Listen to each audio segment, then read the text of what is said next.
Esiet sveicināti! Nodarbinātības valsts aģentūras un EURES raidījumu cikla Tavas iespējas Eiropā otrajā raidījumā. Šoreiz jūs uzzināsiet par jaunatnes informācijas tīklu Eirodesk un tā sniegtajām iespējām un atbalstu. Esmu Nodarbinātības valsts aģentūras EURES konsultante Līga Žoida, un šodien uz sarunu esmu aicinājusi Eirodesk Latvijas koordinātori Aritu Zvejnieci. Sveika, Arita! Labdien visiem! Es esmu Arita, kā jau man iepazīstināja, un es strādāju Eiropas informācijas tīklā Eirodesk, un Latvijā Eirodesk administrē jaunatnes starptautisko programmu aģentūra. Jā, paldies, ka pievienojies sarunai. Ja raidījuma laikā jums rodas kādi jautājumi, jūs varat droši tos ierakstīt komentāru sadaļā, un mēs uz tiem sniegsim atbildes. Nu, tad ķersimies šai sarunai klāt. Tātad, kā jūs īsi raksturotu Eirodesk tīkla galveno misiju un mērķus? Eirodesk ir par un ap jauniešu iespējām Eiropā, un tas mūsu galvenais mērķis un misija ir, lai pēc iespējas vairāk jaunieši uzzina par savām iespējām, ko viņi bez maksas var saņemt Eiropas Savienības jaunatnes informācijas programmās, dodoties projektos, brīvprātīgajā darbā un vairāk vai mazāk neformālās izglītības ietvaros. Un principā tās galvenās lietas, par kurām mēs jauniešus informējam, ir iespējas Erasmus Plus programmā. Un Erasmus Plus programmā ir gan formālā, gan neformālā izglītība. Tad mēs specializējamies tieši uz neformālo izglītību, kas ir jauniešu apmaiņas, jauniešu līdzdalības projekti, Discovery U ceļošana ar vilcienu, un arī Eiropas solidaritātes korpusa programmā, kas jauniešiem dod iespēju doties brīvprātīgajā darbā, vai arī īstenot solidaritātes projektus uz vietas šeit, Latvijā. Jā, paldies! Un kā tieši Eirodesk palīdz jauniešiem atrast informāciju par šīm iespējām ārzemēs?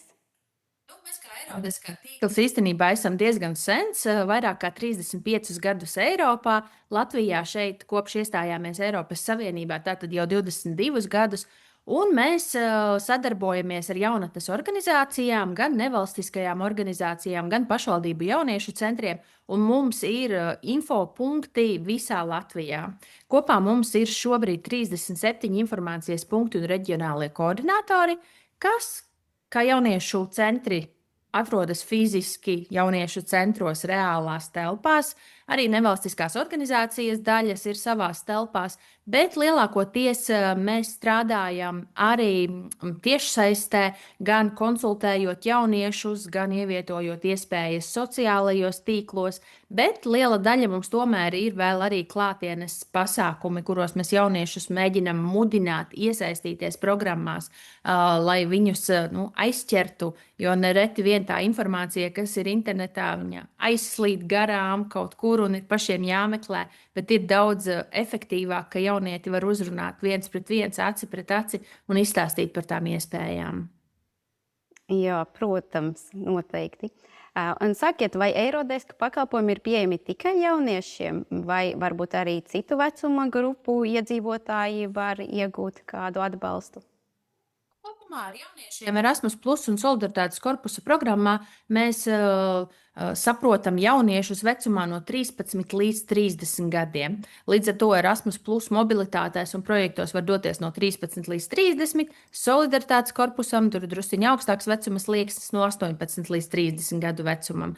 Tad tā ir mūsu primārā mērķa auditorija. Bet, protams, mēs strādājam arī uz atbalsta personām, skolotājiem, jaunatnes darbiniekiem un arī uz vecākiem. Jo nereti īstenībā, ja mūs sasniedz telefons zvans, tad visbiežāk tas ir no mammas, tēta, vecmāmiņas, kurš saka, man tur foršs jaunietis ir, viņš tāds druscīgi kautrīgs, bet viņam ļoti gribētos aizbraukt kādā mobilitātē, ar ko sākt, kur doties, kur vērsties. Un tad mēs sniedzam individuālu konsultāciju un novedam līdz tam brīdim, lai jaunietim jau ir skaidri pirmie darbības soļi, kā iesaistīties. Jā, lieliski. Un kādi ir galvenie ieguvumi cilvēkiem, kuri izmanto Eirodesk sniegto informāciju un iespējas?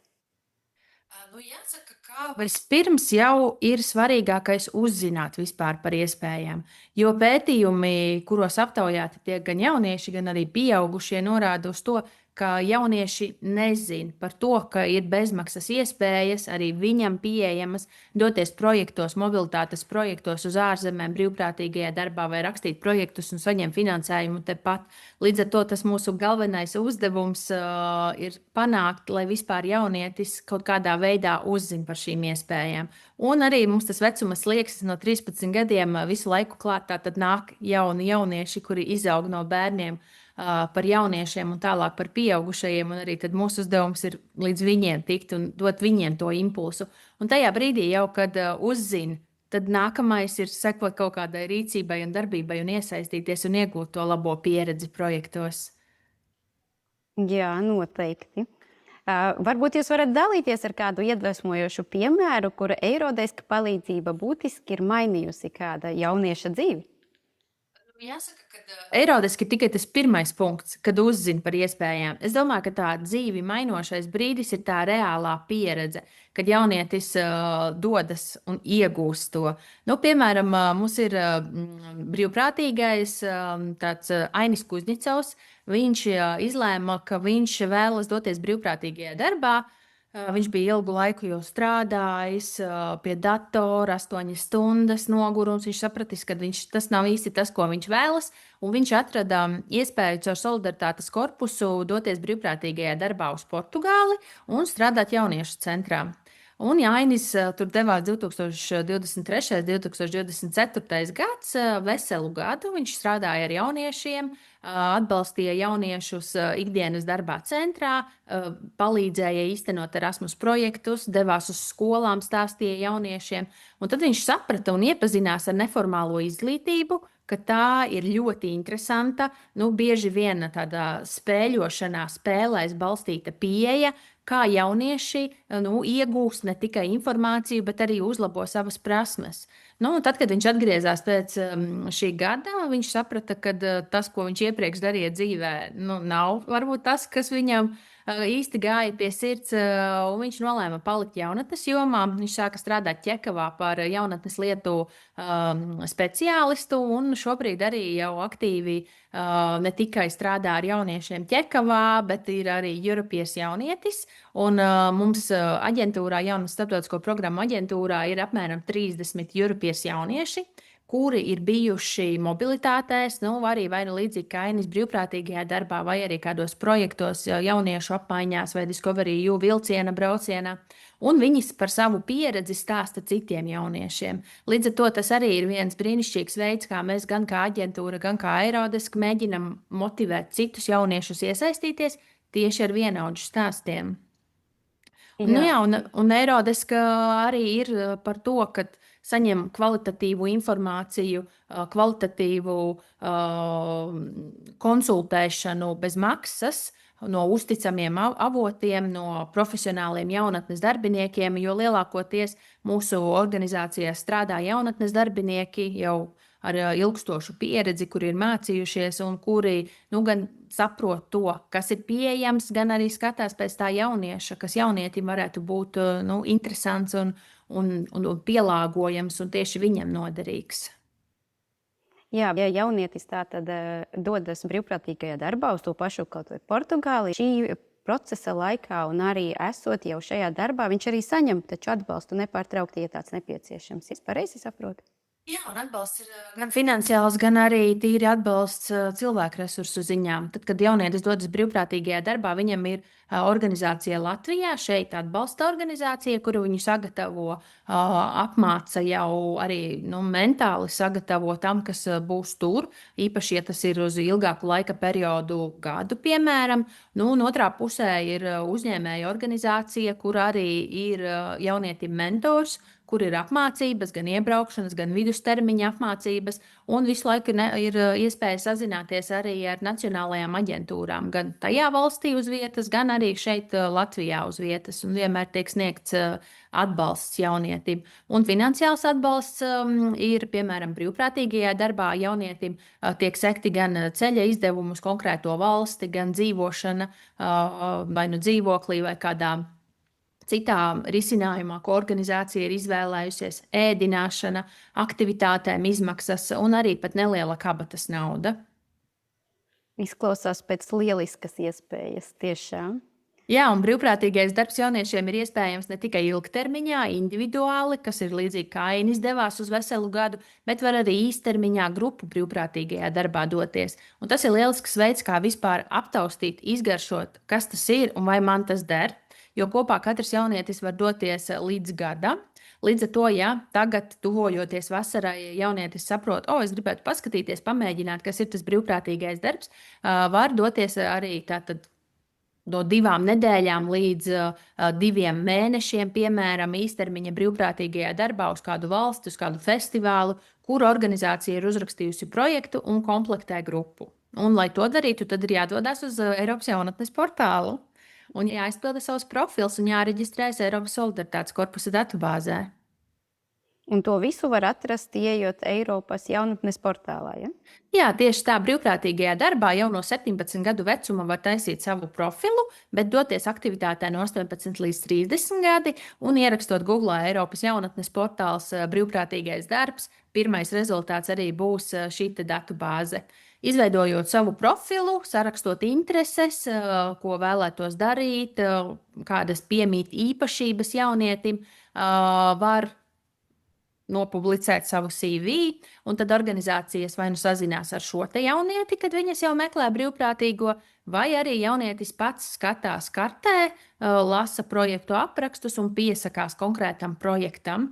Un tad attiecīgi notiek tālāk intervijas process, kad jaunieti intervē un skatās, vai atbilst jaunietis šim konkrētajam projektam. Jo īstenībā viena no lielākajām kļūdām, ko varbūt pieļauj jaunietis, ir aizbraukt uz tādu projektu, kas viņam varbūt nemaz tik ļoti neiet pie sirds, bet viņam ir ļoti patikusi tā valsts, kurā notiek projekts, kādas siltās rietuma Eiropas valstis.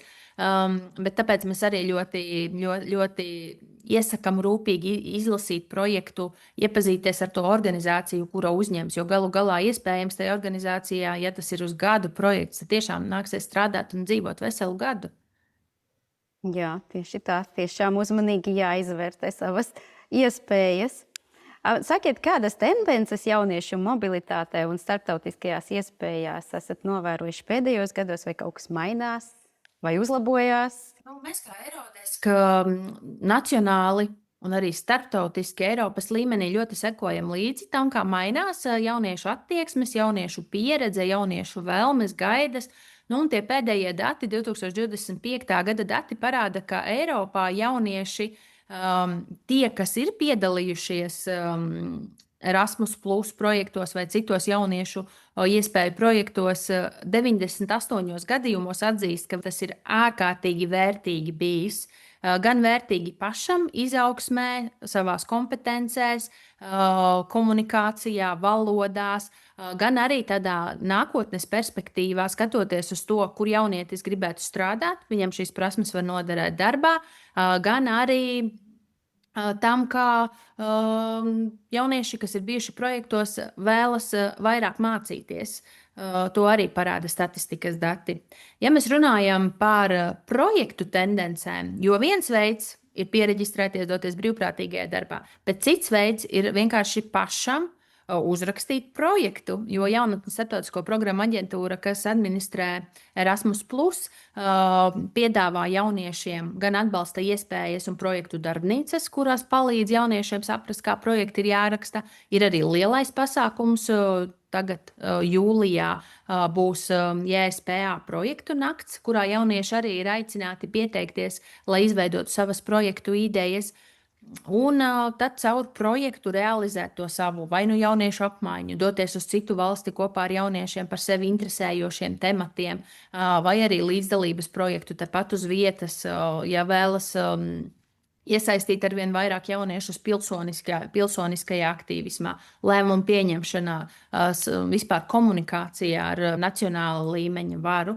Un vēl mēs projektos redzam, ka pieaug konkurence, ka jaunieši pēdējo 10 gadu laikā vairāk rakstā projektus, kas ir labā ziņa. Protams, mums, varbūt tiem jauniešiem, kas raksta projektus, ir drusku grūtāk, bet kvalitāte aug, un tas noteikti dod ieguvēju esam mēs visi.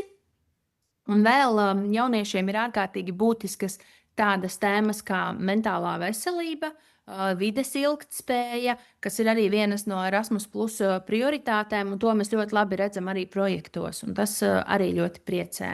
Un jāsaka, ka arī organizācijas ārkārtīgi domā par tiem jauniešiem, kuriem ir mazāk iespēju, jo tad, kad jaunieši raksta projektus, viņi visbiežāk to dara tomēr sasaistē ar organizācijām, vai nu jauniešu centriem, vai nevalstiskajām organizācijām, kas viņus atbalsta. Un projektos var paredzēt atbalstu arī jauniešiem ar ierobežotām iespējām, ne tikai kustību traucējumiem vai kaut kādiem garīga rakstura traucējumiem, arī jauniešiem no lauku reģionam, jauniešiem ar sociālo-ekonomiskajiem šķēršļiem, un to mēs arī jūtam. Jā. Nu, jā, diemžēl jāsaka, ka jauniešus, kuri ir šajā pelēkajā zonā, jaunieši ar ierobežotām iespējām, ir grūtāk iesaistīt, viņi arī paši ir mazāk motivēti, jo viņi baidās. Un kā viens no šķēršļiem ir bailes par finansējumu, bailes par to, ka viņš to nevar finansiāli atļauties. Protams, no vienas puses Eiropas Savienības projekti sēdz lielāko daļu izmaiņu, bet tik un tā varbūt citos projektos sākumā ir jānopērk pašiem lidmašīnas biļetes uz konkrēto valstu, un tikai pēc tam tiek atgriezta nauda. Nu, lūk, bet mēs arī gan projektos, gan Eirodeskā cenšamies motivēt jauniešus nepalikt ar savu sāpi vieniem, bet runāt ar organizācijām, jo ļoti bieži, un es pat teiktu, lielākajā daļā gadījumu organizācijas ir gatavas atbalstīt šādus jauniešus, kuriem nav sākotnēji tā finansējuma. Tad ar viņiem noslēgt līgumus un jau uzreiz nopirkt viņiem arī avio biļetes, lai dotos šajā mobilitātē. Jā, tas ir arī viens būtisks šķērslis, kas diemžēl ir un par to ir jārunā. Bet es domāju, ka diezgan daudz mēs arī kā aģentūra un Eiropas par to runājam. Un būtībā arī piedāvājat risinājumus dažkārt. Jā, gan organizācijas, jo projektos to ietver, gan arī mēs, tad, kad organizējam savus pasākumus un sniedzam konsultācijas, par to ārkārtīgi domājam. Jā, paldies, tās ir lieliskas ziņas. Bet tad, piemēram, jaunietis ir nolēmis, ka viņš būtu gatavs kaut ko darīt. Kur tieši viņš var atrast jūs? Tātad tu minēji, ka jums ir centri, tātad var atnākt klātienē, ja? Viņš var atnākt un pārunāt savus jautājumus aktuālos. Jā, mums ir 37 informācijas punkti un reģionālai koordinatori, kas ir sadalīti Latvijā pēc kultūra vēsturiskajiem novadiem. Un jaunietis atnākot uz Jaunatnes starptautisko programmu aģentūras mājaslapu, jaunatne.gov.lv, Eirodes sadaļā atradīs arī kontaktus un skatīsies, ok, es esmu no Jelgavas, tātad Zemgales, skatos, kas man ir Jelgavā tuvākās organizācijas. Tur būs pat vairākas organizācijas, un tad var izdomāt, varbūt pat es zinu šo jauniešu centru Pietura, tas man īstenībā tepat blakus mājā ir. Tātad viens var doties uz turieni, vai nu vienkārši tā kā pēc konsultācijas, vai arī jau uz kādu konkrētu pasākumu. Un mēs organizējam pasākumus visu cauru gadu, bet lielākais uzsvars ir pavasarī, kad ir Eiropas diena, un šogad arī Eiropas jaunatnes nedēļa, un rudenī, oktobrī, kad ir Time to Move kampaņa. Un tās laikā mums notiek 20-30 pasākumi paralēli, kur jauniešiem ir iespēja atnākt, nenobīties no tā, jo tas arī ir svarīgi.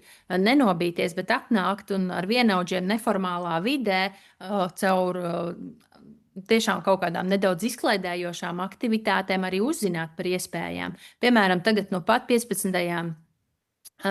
maijā, pirms mēneša jau gan sanāk, mums bija pasākums Liepājā, jaunieši sabrauca no dažādām vietām uz Silent Disco, bet pirms Silent Disco bija arī dažādas neformālās aktivitātes, gan iepazīstoties vienam par otru, gan uzzinot par to, kas ir līdzdalība, kādas ir Eiropas iespējas, kuras varu meklēt informāciju. Un kopā visa vakara garumā tādā ļoti labā atmosfērā jaunietis uzzina. Un tad nākamais solis jau, kas viņam atliek, ir meklēt tās iespējas. Vai nu doties pie kādas no sev tuvajām organizācijām, kuras vai nu pašas īsteno projektu, vai var ieteikt citas. Arī no Eirodeska informācijas punktiem ļoti daudzi un reģionālajiem koordinatoriem ir tādi, kuri paši īsteno projektus, vai arī rakstīt jaunietim projektu pašam. Startēt mūsu projektu konkursos. Ir arī informācija sociālajos mēdījos ļoti daudz. Var sekot dažādām organizācijām. Ja tu esi no Alūksnes, seko Alūksnes organizācijām, ja tu esi no Skrundas, seko Skrundas jaunatnes organizācijām un jauniešu centram. Un tur tās informācija parādās. Arī aizejot uz pasākumu, tu nonāc kaut kādā burbulītī un pievienots kādai WhatsApp grupai, kur apgrozās informācija par iespējām. No, lieliski. Tad sanāk tā, tad, lai jaunietis vispār varētu vairāk uzzināt par šīm visām iespējām, tad kuras būtu tās mājaslapas, kuras būtu jāpamonitorē un jāizpēta? Vispirms es laikam aicināšu sekot sociālajos tīklos līdzi gan Eirodesk Latvijā, gan arī Jaunatnes starptautisko programmu aģentūrai. Un tad tā noteikti ir mūsu JSPA mājaslapa, kurā var atrast iespējas par to, kā rakstīt projektus pašiem, kādi ir pasākumi, kur mēs atbalstam, lai jaunietis vispār spētu un saprastu, kas tie projekti tādi ir. Tad ir Eiropas jaunatnes portāls, kurā ir jau manis minētā solidaritātes korpusa datubāze un arī jauniešu stāsti par pieredzi un arī tāda vispārīgāka informācija par to, kas ir dažādi projektu veidi. Piemēram, arī Discovery U, kas ir 18 gados jauniešiem. Tagad nākamā pieteikšanās būs oktobrī, no 1. līdz 15. oktobrim. Jaunieši, kuri dzimuši 2008. gadā, varēs pieteikties bezmaksas biļetei ceļojumam pa Eiropu. Tad tas arī notiek Eiropas jaunatnes portālā. Un mums pašiem Eirodesk ir arī lieliska datubāze. Eirodesk iespēju datubāze, kas ir Eiropas līmenī, angļu valodā, un tur jaunietis var pieteikties. Viņam nav nepieciešams pašam rakstīt projektu, bet viņš var pieteikties jau kādām esošām iespējām. Vai nu doties uz kādiem neformālās izglītības mācībām, vasaras skolām, pieteikties kādā, fotokonkursā, kurā viņš vēlas piedalīties, vai arī universitātes studentiem vai arī tiem, kas jau ir beiguši universitāti, iespējas praktizēties dažādās Eiropas līmeņa organizācijās, par to saņemot arī samaksu. Un šajā datubāzē ir forši var filtrēt gan pēc valstīm, gan iespējām, gan norādot savu vecumu, un vienmēr ir tās aktuālās programmas pieejamas, vismaz 10 līdz 20, kurās tad var skatīties tās iespējas. Lieki tiešām ir, kur izvērsties. Bet laiks arī jāiegulda, lai to visu sameklētu un pārskatītu. Jā, laiks ir jāiegulda, bet tāpēc esam mēs, Eirodesk, kas var palīdzēt ar to. Jā, tiešām lieliski jāizmanto noteikti. Bet tad parunāsim, varbūt jau esat arī novērojuši, kādas ir kļūdas, kuras visbiežāk tiek pieļautas, meklējot šīs iespējas ārzemēs. Un kā jūs, Eirodesk, varat no tām palīdzēt izvairīties? Jāsaka, ka laikam tāda lielākā kļūda ir tas, ka jaunietis sāk meklēt un apmulst no tās informācijas daudzuma un īsti nesaprot, kas ir pieejams viņam, kas nav, kad ir tās visas pieteikšanās, kā līdz tam tikt tas lielais informācijas apjoms. Ja kādreiz 90. gados, kad Eirodesk sāka strādāt, informācija bija kaut kas unikāls un mēs varējām to piedāvāt, tad tagad informācijas ir tik daudz, ka mums ir atkal jāpārorientējas un jāsniedz atbalsts, kā no tās visas daudzās informācijas jaunietim atrast tieši to, kas viņam interesē un viņam ir derīgs. Tā varētu būt pirmā lieta. Otrā lieta. Es tomēr gribēšu vērst uz tādām netik uzticamām organizācijām, jo nereti sociālajos tīklos ir piedāvājumi doties šādā apmaiņā, doties tādā treniņu kursā, kas ir ļoti svarīgi, ir jāpievērš uzmanība organizācijām, kas ir tās, kuras piedāvā šo iespēju, kādi ir noteikumi, vai šī organizācija ir zināma, vai par viņu ir internetā informācija, vai viņi Facebookā ir likuši kaut ko. Var arī paprasīt Eirodeskam, kas ir šī organizācija un vai viņa ir uzticama. Jo pēc būtības Eiropas iespējas jauniešiem ir bez maksas, bet organizācijas var pieprasīt arī kaut kādu nelielu saprātīgu līdzfinansējumu. Ja organizācija, kas organizē jauniešu apmaiņu, aicina jauniešu apmaiņā un saka, ka tev par to ir jāmaksā dalības maksa, 500 eiro, tas vairs nav normāli. Un tad tas būtu kā sarkanais karoks, kuram ir jāpievērš uzmanība. Paldies, tiešām ļoti noderīga informācija. Un tad, jau tuvojoties noslēgumam, ja tātad jaunietis vēlas sākt jau šobrīd meklēt kādas iespējas, kādi būtu pirmie 3 praktiskie soļi, ko tu ieteiktu? Ar ko sākt? Es domāju, ka vispirms forši būtu atrast kādu organizāciju, kura ir pieredzējusi, kura jau pati raksta īsteno projektus un kura var paņemt jaunieti paspārnē.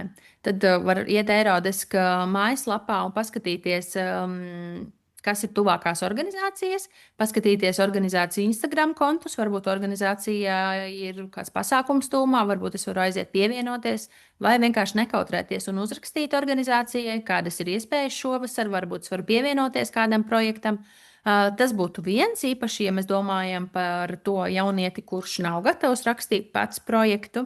Ja jaunietis ir gatavs rakstīt projektu, laipni lūdzam, nāciet uz JSPA gan projektu darbnīcām, gan uz projektu nakti.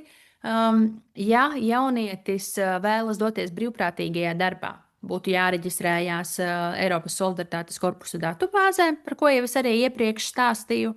Un, ja jaunietis tā kā vēl īsti nesaprot, es domāju, diezgan noderīgi būtu piesakoties mums Eirodes Latvijā un JSPA sociālajos tīklos un paskatīties, kas tad ir tas, ar ko mēs nodarbojamies, un paklausīties citu jauniešu stāstos, ko viņiem tas ir devis. Jo varbūt viena lieta, kurai mēs sarunā mazāk pieskārāmies, ir par to, ko tad jaunieši iegūst, piedaloties projektos. Un, mēs neformālajā izglītībā balstamies uz 8 mūža izglītības kompetencēm. Tātad jaunietis, piedaloties projektā, attīsta sevi, attīsta komunikāciju, valodu, matemātisko, digitālo prasmi, un pēc tam, projekta noslēgumā, viņš arī pašrefleksijas ceļā saprot, ko viņam šis projekts ir devis, ko viņš ir iemācījies. Un projektos izsniedz arī certifikātus, jūspalas certifikātus, kas ir kā apliecinājums iegūtajai pieredzei un prasmēm, kompetencēm, kuru pēc tam var izmantot arī liekot klāt pie sava CV, ejot pie darba devēja. Jā, man nav 10 gadu pieredze strādājot kaut kur, bet redz, es esmu bijis projektos, kuros iemācījos to un to. Un īstenībā tagad jau darba tirgu tas ir ļoti aktuāli. Nevis kaut kāds amats, bet konkrētas prasmes, ko tu esi apguvis. Jā, paldies, tiešām ļoti noderīgi jauniešiem uzsākot arī tādu profesionālo dzīvi. Tad vēlreiz varbūt atgādini, kādi tagad būs tuvākie pasākumi vai semināri vai tikšanās, ko būtu vērts jauniešiem apmeklēt? Jau pavisam drīz jūlijā mums būs projektu nakts. Informāciju var skatīties JSPA mājaslapā. Augustā mēs dosimies uz Rēzekni, uz jauniešu festivālu Kopums, kurā mums būs sava telts. Un tur mēs ļausim jauniešiem pielaikot projektu, runāt ar citiem jauniešiem, kuri ir bijuši, un saprast, ko viņiem tas ir devis un kā iespējams ir iekļūt šajā projektu vai brīvprātīgā darba vispār iekšā lielajā burbulī. Un tas būs 12. augustā. Bet mēs būsim arī citos pilsētas svētkos un jauniešu dienās, jo mēs esam 37 organizācijas, un tad tam var sekot līdzi mūsu sociālajos tīklos. Bet oktobrī būs Time to Move kampaņa visu oktobri, un tad būs atsevišķa karte ar pasākumiem Time to Move mājaslapā. Lieliski, paldies. Un tad vēlreiz kontaktinformāciju atgādinam, lai, ja kāds palaida garām, tad var atrast, tad kur ar jums var sazināties. Es ieteiktu rakstīt Google Eirodesk. Pirmā būs mūsu starptautiskā lapa, bet otrā būs sadaļa jaunatnes starptautisko programmu aģentūras mājaslapā, kur būs gan mani personīgie kontakti, gan visu mūsu 37 organizāciju kontakti, e-pasti, telefona numuri, kurā adreses, kurā vietā viņi atrodas, un sociālie tīkli. Jā, paldies! Es arī aicinu sekot līdzi Nodarbinātības valsts aģentūras mājaslapai un EURES sociālajiem tīkliem, lai uzzinātu par nākamajiem noderīgajiem raidījumiem ciklā Tavas iespējas Eiropā. Arita Miņš, paldies par šo sarunu, par to, ka dalījies ar šo noderīgo informāciju. Es ceru, ka šī saruna iedvesmos kādu jaunieti saņemties drosmi, ja arī tāda bišķi pietrūkst, un atnākt pie jums un varbūt aizbraukt kādu, iemēģināt savu roku brīvprātīgajā darbā vai varbūt projektu uzrakstīt. Un tad vēl es piebildīšu to, ka Nodarbinātības valsts aģentūras EURES konsultanti sniedz konsultācijas par dzīves un darba apstākļiem Eiropas Savienības, kā arī Eiropas ekonomiskās zonas valstīs. Arī sniedzam atbalstu emigrantiem, tiem cilvēkiem, kuri vēlas atgriezties Latvijā. Konsultējam dažādos jautājumos, kas saistīti ar sociālo aizsardzību Eiropas Savienībā. Tātad, ja kādi jautājumi par šīm tēmām, droši sazinieties ar mums. Savukārt par jauniešu iespējām noteikti sazinieties ar Aritu un Eirodeska kolēģiem. Paldies, Arita! Iespēja šodien pastāstīt par jauniešu iespējām. Jā, paldies un visu labu! Visu labu!